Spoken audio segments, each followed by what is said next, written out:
were 3 weeks into the voyage now, and Dominick said that if matters continued as they were, by which he meant wind and weather, nothing aboard the ship itself, they might expect to reach Cibola in 3 more. Clarice found herself longing for that landfall. At the beginning of middle watch, the ship was as quiet and still as it ever got.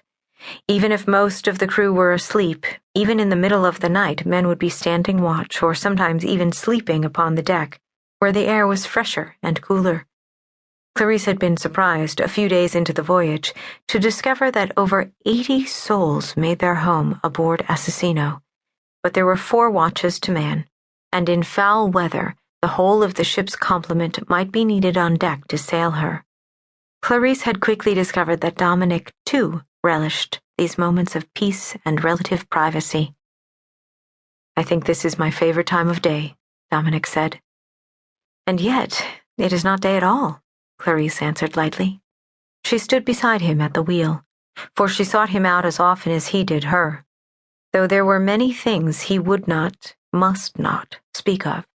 She drew solace from his company, and hoped he found the same in hers. "Day contains night as well." "A philosopher's distinction," Clarice scoffed, and saw Dominick smile. Clearly he enjoyed this jousting with words. Well, if that was what he wanted, she would give it to him. Certainly she could contribute little else to his welfare and that of the crew. "And yet, if I said this were my favorite time of night, that would imply I also had a favorite time of day," he answered. "And this is my favorite time of all, day or night. And so you miscall it, and hope to escape your just punishment." Dominick laughed.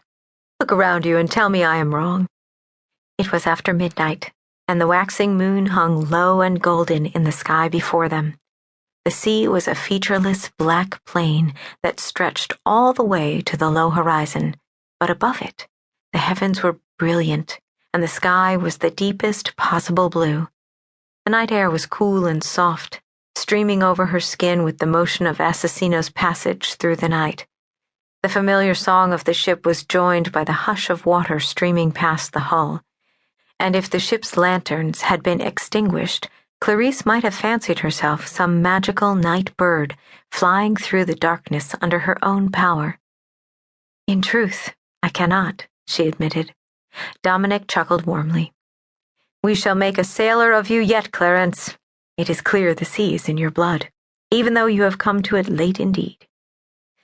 "If by late you mean I had never even seen it until 6 months ago, then you are quite right.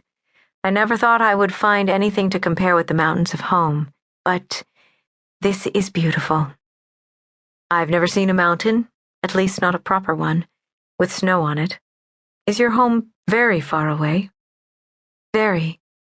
For just a moment, Clarice was filled with such a pang of homesickness, it was like a heavy weight in her chest. "You must cross both Wallacine and Cisleithania before you reach it.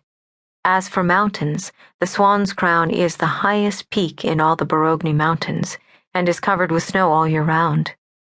Some people climb it for sport, but that is dangerous, and I've never done it." Swan's Crown, what a wonderful name.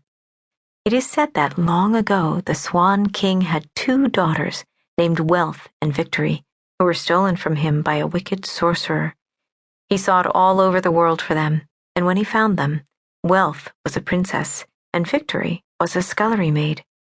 He carried the scullery maid off to his kingdom west of the moon, but her twin sister was betrothed and would not leave her kingdom. For love of her, he watched over her and her descendants in a magic lake high in the mountains, and one day he saw that her kingdom was beset by enemy armies. He dared not leave his kingdom again, but Victory came to him and said, "Papa, lend me your magic crown, and I will fly to rescue my sister." And he said, "I will do so gladly, but if you take it from your head before you return to Swansgaard, you must remain in swan form forever." And she promised to remember his words, and took his crown and flew far over the mountains to her sister's realm, where she found her sister and her sister's husband and their 3 small children. "Get upon my back," Victory said, "and I will fly you all to safety."